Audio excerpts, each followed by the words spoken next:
Hello friends, नमस्ते। This is channel, welcome to my channel. आज हम लोग बात करेंगे ये विराट कोहली के ऊपर जो कंट्रोवर्सी क्रिएट हुआ है ना, तो उसके ऊपर हम लोग इस वीडियो में चर्चा करेंगे। स्पेशली ये जो वीडियो के ऊपर चर्चा करेंगे वो है कि ये जो विराट कोहली का जो स्ट्राइक रेट है उसके ऊपर डिस्कस करेंगे। बहुत ज्यादा सोशल मीडिया में स्पेशली देखिएगा विराट कोहली का जो पीआर टीम है ना, वो एक गलत तरीके से एक गलत पिक्चर प्रेजेंट कर रहा है सबके सामने, तो वो सबके ऊपर हम लोग चर्चा करेंगे। स्पेशली देखिएगा कि जो विराट कोहली का पीआर टीम अभी बोल रहा है कि the leader who carried India, ऐसे बोल के वो बहुत सारा ट्वीट कर रहा है, इंस्टाग्राम में भी मैसेज भेज रहे हैं, तो उन सब के ऊपर हम लोग चर्चा करेंगे। एट द सेम टाइम हम लोग ये भी देखेंगे कि बहुत जगह पे ये भी लिखा गया है कि the king who rights his own script, वो ऐसे विराट कोहली को मतलब संबोधित कर रहा है। तो ये सब के ऊपर हम लोग इस वीडियो में चर्चा करेंगे। देखिए, पहले हम लोग आ जाते हैं कि ये जो विराट कोहली और सचिन तेंदुलकर का कंपैरिजन के विषय पे, क्योंकि ये कंट्रोवर्सी में क्या हुआ है कि सचिन का भी नाम आया है। देखिए, first of all Sachin Tendulkar as of now उनका पीआर टीम उतना एक्टिव नहीं है, ठीक है। मतलब पास्ट में हो सकता था कि वो लोग एक्टिव था, लेकिन अभी जो करंट सिचुएशन में विराट कोहली का जो पीआर टीम है उनका अपर हैंड है।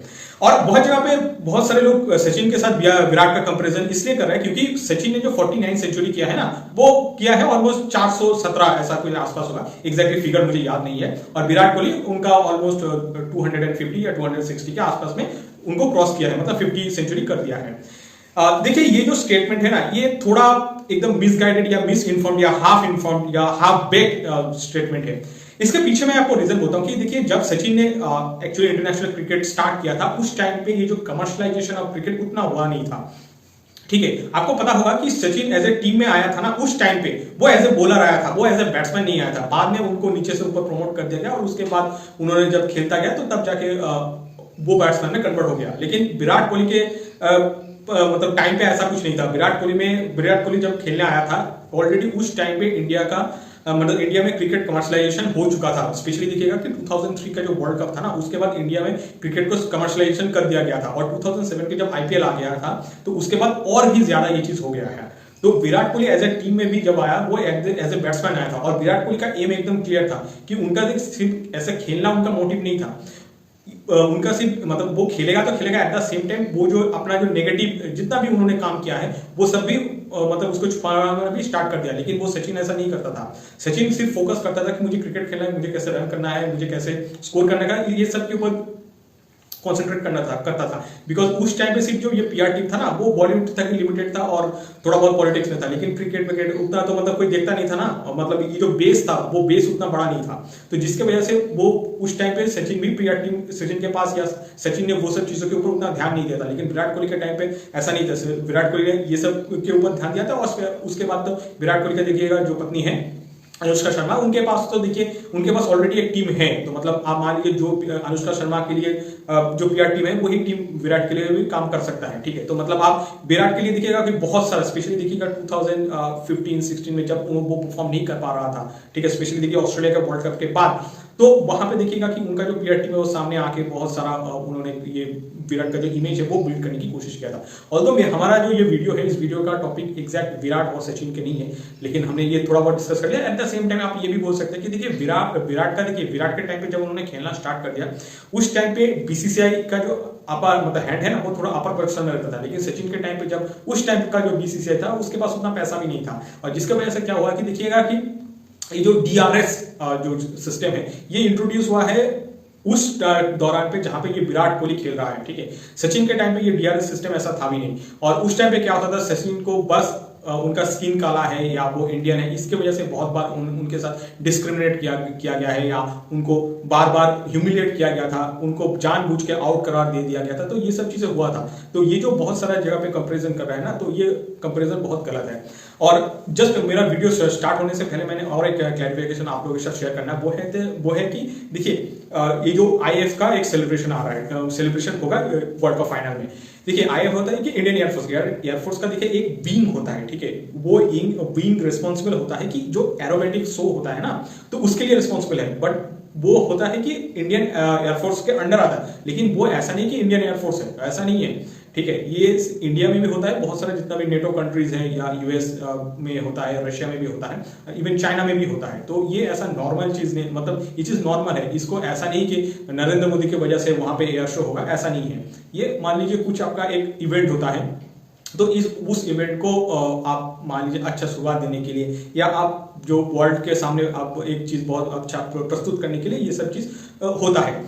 उस जैसे पिछले जमाने में क्या होता है कि आप जब एक काम करते हैं ना, उसको बहुत सारे लोग क्या करता था, उसको कमर्शलाइजेशन नहीं करता था या उसको आप मान लीजिए प्रचार नहीं करता था। लेकिन अब जो सिचुएशन होता है ना, लोग मान लीजिए किसी को गाली भी देता है ना, वो क्या करता है, अनटिल अनलेस उसका कुछ फायदा होता है वो करता नहीं है। तो आप ये जो चीजों के ऊपर बहुत सारे लोग टिप्पणी कर रहे हैं, तो जो लोग इसके ऊपर टिप्पणी कर रहे हैं I think they are ill informed. अब आ जाते हैं कि हमारा जो मेन टॉपिक है, मेन टॉपिक में देखिए विराट कोहली का स्ट्राइक रेट के ऊपर बातें हो रहा है। देखिए हम लोग ये जो वीडियो में स्पेशली जो हमारा डिस्कस है ना सेमीफाइनल के ऊपर करेंगे, क्योंकि जो ग्रुप स्टेज है ना, ग्रुप स्टेज में उतना प्रॉब्लम नहीं हुआ था इंडिया का। और ग्रुप स्टेज में क्या होता है कि ये जो न्यूजीलैंड टीम कितना पॉइंट पे गया, 10 पॉइंट पे ही चला गया ना। तो आप और इंडिया जहां पे कितना चला 18 पॉइंट, मतलब आप 4 मैच भी हार जाते हैं तो कुछ उतना प्रॉब्लम नहीं होता है। तो हम लोग फॉर टाइम बिंग क्या करते हैं कि ग्रुप स्टेज का जो परफॉर्मेंस है उसको थोड़ा साइड कर लेते हैं, आ जाते हैं एकदम डायरेक्ट सेमीफाइनल के ऊपर। देखिए सेमीफाइनल बहुत ही इंपॉर्टेंट है, ठीक है, और ये नॉकआउट है, ऐसा नहीं, ये आईपीएल की तरह नहीं है कि ठीक है हमने सिंस हमने बहुत अच्छा पीछे परफॉर्मेंस किया तो हमें उतना अब परफॉर्मेंस देना नहीं पड़ेगा, ऐसा नहीं है। ये वर्ल्ड कप का जो पैटर्न है ना वो ये थोड़ा खराब है। इवन आईपीएल का जो स्ट्रक्चर है ना वो बहुत अच्छा स्ट्रक्चर है, लेकिन पता नहीं वो चीज क्यों अडॉप्ट नहीं होता है, लेकिन वो बहुत अच्छा मतलब स्ट्रेटेजी है। अब आ जाते हैं कि इस पार्ट में नॉकआउट में देखिए सेमीफाइनल एक बहुत ही इंपॉर्टेंट मैच था, ठीक है। इस मैच में इंडिया फर्स्ट बैट तो किया है, ठीक है, उन्होंने 397 के आसपास रन बना दिया, लेकिन जो बॉर्डनखेड़ का जो पिच था ना वो पिच ऐसा नहीं कि सिर्फ 397 बना सकते, मतलब तक जाता। इसमें ये जो पूरा सीरीज को आप अच्छे से एनालाइज करेंगे ना, उस एनालिसिस में आप देखिएगा कि इंडिया ऑलमोस्ट 50 से 60 रन ना पीछे है, ठीक है। और आपका जो ऑपोजिशन है वो अच्छा हुआ कि न्यूजीलैंड है। आप मान लीजिए न्यूजीलैंड का जो ऊपर का एक दो बैट्समैन है, डेविड कॉम्बॉय या आप मान लीजिए रचिन रविंद्र, ये चल जाता ना तो वो इंडिया के लिए बहुत दिक्कत हो जाता। इवन आप देखिएगा कि ये केन विलियमसन क्या कैच सामी ने उनको आउट कर दिया, ठीक है, तो तब तो इंडिया में थोड़ा इजी हो गया, लेकिन मान लीजिए वो आउट नहीं होता ना तो वो प्रॉब्लम हो जाता। और तब आपको ये पता चलता कि विराट कोहली ने वो जो 113 बॉल लिया है ना, जो सिर्फ 117 रन के लिए, तो आपको पता चल जाता वो कितना खराब चीज है, वो स्ट्रेटेजी ही गलत है। विराट कोहली का जो स्ट्रेटेजी है वो कौन सा पिच में चलता है, वो पिच चलता है जहां पे स्लो पिच है, ठीक है, जहां पे बैटिंग करना बहुत डिफिकल्ट है। उस पिच में आपका दिखेगा कि विराट कोहली का जो स्ट्रेटेजी है ना कि 1 रन या 2 रन करके लेना, ठीक है, स्ट्राइक रोटेट करना, तो वो सब चल जाता है। लेकिन जहां पे आपका पूरा बैटिंग पिच है तो उस टाइम पे आप ये नहीं कर सकते। आपका ये जो स्ट्रेटेजी है ना ये बहुत ही गलत स्ट्रेटेजी है, और जिसकी वजह से क्या होता है इंडिया हार भी सकता था। इसके बाद बहुत लोग ये भी बोल रहे हैं कि रोहित शर्मा क्यों 10 ओवर में विस्फोटक बल्लेबाजी करता है। देखिए इसके पीछे बहुत सारा लोग बहुत कमेंट्स किया है, इवन देखिएगा आशीष नेहरा का भी एक बयान है, तो वो उनका एनालिसिस हो सकता है। मैं अपना बोलता हूँ कि देखिए ऐसा नहीं है कि रोहित शर्मा खेल नहीं सकता, क्योंकि 10 ओवर्स के बाद 30 ओवर्स 20 ओवर्स के था, उन्होंने पहले ये काम किया भी है। इवन ऑस्ट्रेलिया के सामने भी देखिएगा उन्होंने 2 बार दोहरा शतक लगाया, तो उनके लिए चीजें ईजी है खेलना। लेकिन वो इसलिए विस्फोटक बल्लेबाजी करता है क्योंकि देखिए विराट कोहली जब आ जाएगा ना, अब मान लीजिए विराट कोहली एकदम रिकॉर्ड, उनको रिकॉर्ड से मतलब है, ठीक है। विराट कोहली खेलता है वो ऐसा नहीं कि इंडिया के लिए खेलता है, वो अपना पर्सनल गेम के लिए खेलता है, ठीक है। स्पेशली देखिएगा 2019 जब उनका जो परफॉर्मेंस कैप्टनसी में उतना अच्छा नहीं था, उनसे जब उनसे छीन लिया गया था, तो उसके बाद विराट कोहली जो खेलना स्टार्ट किया सिर्फ अपने लिए खेलना स्टार्ट करे। तो और ये जो प्रोसेस है ना वर्ल्ड कप में प्रोसेस में क्या हुआ है कि विराट कोहली को आप टीम से निकाल नहीं सकते, ठीक है, वो बहुत डिफिकल्ट है क्योंकि उनका रिप्लेसमेंट नहीं है। तो विराट कोहली ने ये चीज उनको समझ में आ गया कि मेरा रिप्लेसमेंट तो है नहीं, तो खेलूंगा तो मैं ही, और मैं खेलूंगा तो अपना टर्म्स एंड कंडीशन में ही खेलूंगा। तो आप बोल लीजिए जो टीम मैनेजमेंट के पास उतना ऑप्शंस भी नहीं है, ठीक है। तो जिसकी वजह से क्या होता है कि ये जो 10 मतलब फर्स्ट ओवर से 10 ओवर तक रोहित शर्मा बहुत विस्फोटक बल्लेबाजी करता है, जहां पे वो जितना मतलब मारना है मान लीजिए, उसके बाद आउट हो जाता है, आउट हो गया। उसके बाद देखिएगा शुभमन गिल जो आ जाता है, शुभमन गिल भी आके मारता है, और वो ये जो 2 टाइम में आ जाता है ना कि शुभमन गिल के मारने के टाइम पे, तो वहां पे विराट कोहली वो पिच को देखता है, 1-2 रन करता है, ठीक है, 4 भी मारता है, मतलब ज्यादा ही चौका मारता है, तो वो छक्के के ऊपर नहीं जाता है, तो उनको वो टाइम मिल जाता है, जिसके वजह से वो विराट कोहली 10 ओवर से ऑलमोस्ट 30 मतलब 40 ओवर तक, मतलब पूरा जो 30 ओवर है 180 बॉल के पास उसको मिल जाता है इतना टाइम पे। और इसीलिए देखिएगा कि मान लीजिए आपके पास 300 बॉल है ना, 300 बॉल में टोटल मतलब 50 ओवर इंटू 6 300 बॉल में 150 बॉल के आसपास ये विराट कोहली अपना टाइम मतलब वहां पे खेलेगा। अब 150 बॉल में आप मान लीजिए 20-30 बॉल छोड़ दीजिए, क्योंकि उतना एक्यूरेसी तो होता नहीं है किसी के पास, तो आप मान लीजिए 120-130 बॉल वो खेलेगा ही खेलेगा। अब 120 या 130 बॉल कोई खेल रहा है और जिनका स्ट्रेंथ ये है कि मैं 1-2 रन करके खेल सकता हूं, तो वो 100 रन बनाएगा ही बनाएगा। इसमें बहुत लोग बोल रहे हैं कि इंडिया के लिए खेला है, ऐसा कुछ नहीं, विराट कोहली सिर्फ अपने लिए ही खेलता है। तो ये सब जो कंसेप्ट है ना ये गलत कंसेप्ट है। उसके बाद ये जो आप इवन इंडियन टीम का देखिएगा, इंडियन टीम का ग्रुप स्टेज मैच या ये जो नॉकआउट हुआ है सेमीफाइनल में नॉकआउट में देखिएगा बॉलर का कंट्रीब्यूशन बहुत इंपॉर्टेंट है। स्पेशली देखिएगा जब से ये T20 फॉर्मेट आना स्टार्ट हुआ है, ठीक है, उसके बाद क्या हुआ है कि लोगों ने क्या किया है T20 की तरफ बहुत झुकाव कर लिया। तो उसके वजह से देखिएगा कि कोई T20 में इवन बांग्लादेश का जब आप टीम देखेंगे या श्रीलंका का आप टीम देखेंगे ना, वो टीम लगता है कि इंडिया का इक्विवेलेंस है, लेकिन आप जब उनको टेस्ट टीम में डाल देंगे या आप बोल लीजिए जैसे 50-50 ओवर में डाल देंगे ना, तो उन लोगों को पता चल जाएगा कि वो टीम का क्या सिचुएशन है। तो ये चीज बहुत ही गलत है। और आप मान लीजिए आपके पास ये जो बॉलर नहीं है ना, तो आप कभी मैच नहीं जीत पाएंगे। इवन आप देखिए T20 में भी आप जीत पा रहे हैं ना, तो आपको विकेट निकालना बहुत जरूरी है। ये जो इंडिया इतना मैच जीता है ना, irrespective of your pitch condition, आपका बॉलर परफॉर्म नहीं करेगा, आपका बैट्समैन कितना भी परफॉर्म कर ले नहीं होगा, आप नहीं जीत पाएंगे। स्पेशली देखिएगा अभी क्या हुआ है कि हर टीम में जो बैट्समैन है ना, वो सेम लेवल पे ही है। स्पेशली देखिएगा एक ऑस्ट्रेलिया और न्यूजीलैंड का मैच हुआ था, वहां भी देखिएगा कि ऑस्ट्रेलिया ने ऑलमोस्ट 389 के आसपास बना लिया था, न्यूजीलैंड ने 383 बना लिया था, मतलब 5-6 रन की गैप पे से हार गया, मतलब उनका हार गया था। तो वहां से आपको ये चीज पता चला है कि देखिए बैटिंग हर कोई कर लेगा, तो बैटिंग से आप बहुत सारा डिस्क्रिमिनेट नहीं कर सकते। एक टीम को आप नहीं बोल सकते कि ये टीम अच्छा है, ये टीम बुरा है। आपका टीम डिफरेंस कहां करेगा, जो आपका फील्डिंग में कर सकता है या बॉलिंग। तो आज जो टीम का फील्डिंग और बॉलिंग स्ट्रांग है वो जीत जाएगा, ठीक है। इसके बाद जैसे मैंने आपको पहले बोल दिया बॉलर कंट्रीब्यूशन में देखिएगा कि ये समी का भी बहुत सारा बातें होता है, बट ये वीडियो थोड़ा लॉन्ग हो जाएगा तो मैं रिस्ट्रिक्ट करना चाहूंगा। उसके बाद ये जो डैरेल मिचेल हमारे जाता है आगे सेमीफाइनल में आप जब, ठीक है, जस्ट बिकॉज ऑफ समी आपने डेविड कॉनवॉय और सचिन रविंद्र को आउट कर दिया, ठीक है, लेकिन उसके बाद जो डैरेल मिचेल आया, केन विलियमसन के फर्स्ट उन्होंने एक बहुत अच्छा पार्टनरशिप दिया। उसके बाद डैरेल मिचेल ने जो सेंचुरी बनाया था ना, और न्यूजीलैंड टीम में और एक डैरेल मिचेल बन जाता, या आप मान लीजिए न्यूजीलैंड टीम में और एक श्रेयस अय्यर या केएल राहुल जैसा एक प्लेयर बन जाता, मतलब रह जाता ना, तो इंडिया ये मैच आराम से हार जाता। और उसके बाद पता नहीं उस टाइम पे क्या हुआ, ये जो नवंबर में तो ये मैच हो रहा है, नवंबर में वर्ल्ड कप में आपका ड्यू गिरने वाला था, लेकिन वो ड्यू गिरा नहीं। मान लीजिए वो ड्यू गिर जाता ना, तो वहां पे मतलब वो जो बॉलिंग के लिए जो थोड़ा बहुत भी पिच में हेल्प मिला था ना, वो भी नहीं मिलता। तो आप बोल लीजिए कि इंडिया थोड़ा लकी था कि इंडिया जीत गया। अदरवाइज ये कभी मत सोचिएगा जस्ट बिकॉज विराट कोहली ने 117 रन बना दिया 113 गेंदों में, तो वो तो नहीं होने वाला। वो तो कभी होता नहीं, इंडिया हार जाता। ये भी सेम 2019 में भी वही नौटंकी हुआ था, ठीक है। आपका बॉलर परफॉर्म नहीं करेगा और ऊपर में एक दो बैट्समैन अपना अपने पर्सनल गेम के लिए खेल रहे हैं, तो आप सोच लीजिए आपका मैच जाएगा, ठीक है, क्योंकि ये एक इंडिविजुअल का गेम नहीं है, एक टीम एफर्ट है। तो टीम एफर्ट में किसी ने भी एक लैग कर दिया तो फिर नहीं होगा। उसके बाद हम लोग आ जाते हैं आगे डैरेल मिचेल के। देखिए डैरेल मिचेल का जो आप फिटनेस लेवल में है ना, वो आप सोच नहीं सकते, वो बहुत ही ऊपर है। स्पेशली देखिएगा जो हॉट एंड ह्यूमिड कंडीशन में उन्होंने बहुत अच्छे से अडेप्ट किया। उन्होंने पहले 50 ओवर अच्छे से फील्डिंग किया, फील्डिंग करने के बाद अगेन वो 50 ओवर के आसपास ऑलमोस्ट 42-43 ओवर तक उन्होंने बैटिंग किया है। तो वो जो लेवल का फिटनेस है ना, वो फिटनेस बहुत डिफिकल्ट है। आप मान लीजिए सेम चीज इंडिया को टॉस हार जाता ना, तो मान लीजिए टॉस उस टाइम पे जब हार जाता, समाव हार जाता वर्ल्ड कप में, तो ये मैच हार जाता। तो टॉस सबसे फर्स्ट फैक्टर हुआ, उसके बाद बॉलर, ये दोनों फैक्टर हुआ जिसकी वजह से इंडिया ये फाइनल तक गया है। ऐसा नहीं कि जब विराट कोहली ने 117 बना दिया 113 गेंदों में, ऐसा नहीं है। मतलब पूरा 50 ओवर में 300 बॉल में मतलब 133% से भी ज्यादा वो खेलेगा, उसके बाद बाकी कोई खेलेगा नहीं खेलेगा उनको फर्क नहीं पड़ता। ऐसे मैच आप नहीं जीत सकते। डैरेल मिचेल का जब आप बैटिंग देखेंगे ना, डैरेल मिचेल या केन विलियमसन, इन दोनों का जो बैटिंग देखेंगे ना, तो दोनों ने जो शॉट मारा है ना, वो मारा है डीप कवर में, long off, long on, deep mid wicket, इस एरिया में मारा है, ठीक है। लेकिन जब विराट कोहली या इंडिया बैट्समैन, मतलब इंडिया का कोई भी बैट्समैन बैट कर रहा है, तो वो लोग कहाँ मार रहा है, वो मार रहा है या इधर डीप स्क्वायर में मार रहा है, या डीप पॉइंट में मार रहा है, या और फाइन लेग और थर्ड मैन यहाँ पे ही मार रहा है।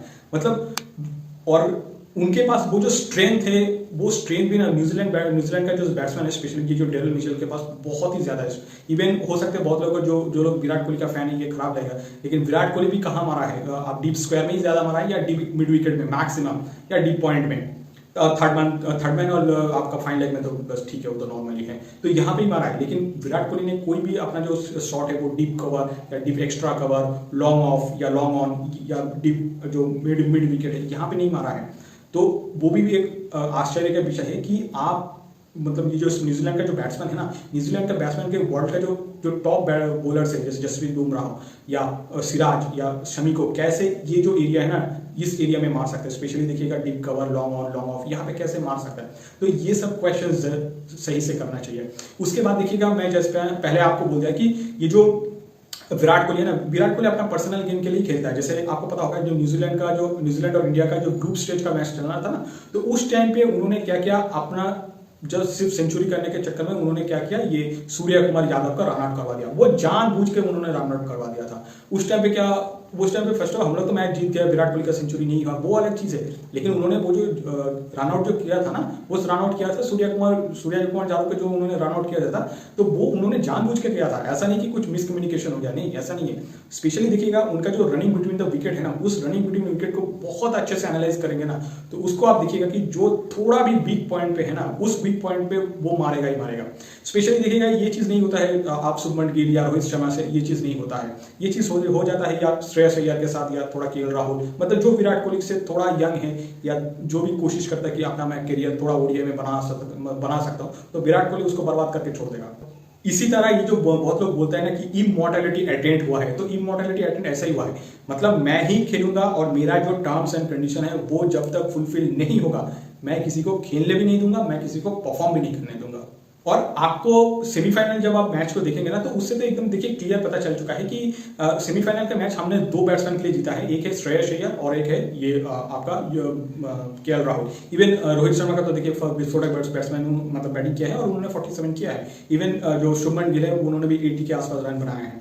तो और मान लीजिए वो श्रेयस अय्यर वो 70 बॉल में 107 नहीं बनाता, 105 नहीं बनाता ना, या आप मान लीजिए जो केएल राहुल पीछे आके 20 बॉलों में 40 रन का एक पार्टनरशिप नहीं खेलता ना, तो आप वो सोच लीजिए ये मैच हम लोग बहुत पहले ही हार जाते हैं। विराट कोहली इसमें कंट्रीब्यूशन क्या है, उसमें जैसे 30% कंट्रीब्यूशन रन बनाने में होता ना, तो इंडिया का हारने के में भी जो कंट्रीब्यूशन होता है ना 30% ही हो जाता। यहाँ पे देखिएगा कि जो मतलब युवराज सिंह का जो एक स्टेटमेंट है ना, तो वो स्टेटमेंट बहुत महत्वपूर्ण है। उन्होंने ये बोला है कि the way Shreyas Iyer played was the reason behind India putting 397 on board, ये उन्होंने बोला है। और जो कि एकदम सही है। मान लीजिए उस टाइम पे श्रेयस अय्यर और केएल राहुल, जैसे मैंने आपको पहले, ये दोनों परफॉर्म नहीं करता ना, बहुत डिफिकल्ट हो जाता। और अब आज देखिए पीआर टीम के ऊपर, देखिए पीआर टीम अलग लेवल में है। मान लीजिए कभी भी विराट कोहली मतलब एक सेंचुरी करता है या सेंचुरी के आसपास होता है, तो उसके बाद वो विराट कोहली अनुष्का शर्मा कभी गया था किसी मंदिर में, वही मंदिर का पिक्चर 1000 जगह पे वो स्प्रेड करता है, बोलता है कि देखो विराट कोहली हिंदू धर्म को रिप्रेजेंट करता है। मैं आपको बोलता हूँ जो लोग क्रिकेट खेलता है या बॉलीवुडिया है, जो भी है, मतलब जो स्यूडो टाइप का नेचर है उन लोगों का, तो उन लोगों के साथ मतलब वो लोग नेशनलिज्म के साथ एसोसिएट नहीं होता है, ना नेशनलिज्म, ना उसके पास रिलीजियन कल्चर, उनके पास वो सब इंपॉर्टेंट नहीं होता है। वो उनके लिए सिर्फ इंपॉर्टेंट रहता है पैसा। तो पैसा के लिए वो किसी को भी बेच सकता है। और ये सब किया जाता है कि मान लीजिए विराट कोहली ऑलमोस्ट एंड पे है, ठीक है, तो इसके बाद शायद वो ये हरभजन सिंह की तरह आम आदमी पार्टी ज्वाइन कर सकता है, आम आदमी पार्टी ज्वाइन करेगा, या हो सकता है गौतम गंभीर की तरह बीजेपी पार्टी ज्वाइन कर सकता है, तो कर सकता है, ठीक है। इसके लिए भी एक आप बोल लीजिए इमेज तैयार किया जा रहा है और ग्राउंड पे वैसे ही वर्क चल रहा है। क्योंकि आपको पता होगा कि ये विराट कोहली या Anushka Sharma, they are old people, ठीक है, इनको दिवाली पे ज्ञान देना था, या आप मान लीजिए होली पे इन लोगों को ज्ञान देना था, ये पहले करता था 2015, 16, 17 में, उस टाइम पे किया करता था। अभी अनुष्का उतना बॉलीवुड से उतना एसोसिएटेड नहीं है, तो इसलिए ये सब चीजें थोड़ा बंद कर दिया है। लेकिन अदरवाइज ये लोग मतलब ज्ञान देता था हिंदुओं को अननेसेसरी। तो जैसे मैंने पहले ही बोलता है, इन लोगों के लिए नेशनलिज्म कल्चर ये सब कुछ इंपॉर्टेंट नहीं रहता है। इनके लिए सिर्फ इंपॉर्टेंट वो रहता है कि सिर्फ पैसा कैसे कमाया जाए, या पैसा मैं क्या करूं जिसकी वजह से हमें 1-2 करोड़ आ जाएगा। बहुत लोग ये भी बोल रहे हैं कि लीडर कोहली कैरिंग इंडिया। मैं आपको पहले बोलते हैं ये सब जो स्टेटमेंट है ना, ये लीडर कोहली कैरिंग इंडिया, देखिएगा ट्विटर में बस ये सर्च कर लीजिए, लीडर कोहली कैरिंग इंडिया, ये सब बोल के देखिए, ऐसा कुछ नहीं होता है। लीडर कोहली कैरिंग इंडिया ऐसा होता ना 2019 में हम लोग वर्ल्ड कप जीत जाते हैं, उस टाइम पे बद्दा वाला परफॉर्मेंस था, उस टाइम पे सेमीफाइनल में किसने समी को नहीं खेला, आज किसी ने क्वेश्चंस नहीं किया। और यही चीज क्या होता है कि विराट कोहली का जो पीआर टीम है ना, इसको धीरे धीरे उसको एकदम बंद कर देता है। एनीवेज देखिए, आज एज ए इंडियन तो देखिए हम लोग चाहते हैं कि इंडिया जीत जाए। और देखिएगा पूरा ये जो एक प्लेयर होता है, तो उनका जो मतलब खिलाड़ी का 20 साल 30 साल में उन्होंने बहुत सारा अपना जो टाइम दिया है, एनर्जी दिया है, बहुत स्वेटिंग होता है, उसके बाद उनका जो बॉडी है वहाँ पे क्रैम्प वैम्प आ जाता है। तो लेकिन जब उन लोगों का पीआर टीम ये सब काम करता है ना, तो तब उन्होंने जितना एनर्जी दिया था ना, वो एकदम पूरा बेकार हो जाता है, बर्बाद हो जाता है। एनीवेज विराट कोहली का जो पीआर टीम है ना, उन्होंने तो भारत रत्न दिया, मतलब वो लोग ऐसे ट्वीट करता है कि विराट कोहली को जस्ट भारत रत्न के लिए एलिजिबल है। But with this note let's wrap up this video for today. Thank you guys for watching this video till the end. आपसे मुलाकात होगा नेक्स्ट वीडियो पे। Till then bye bye.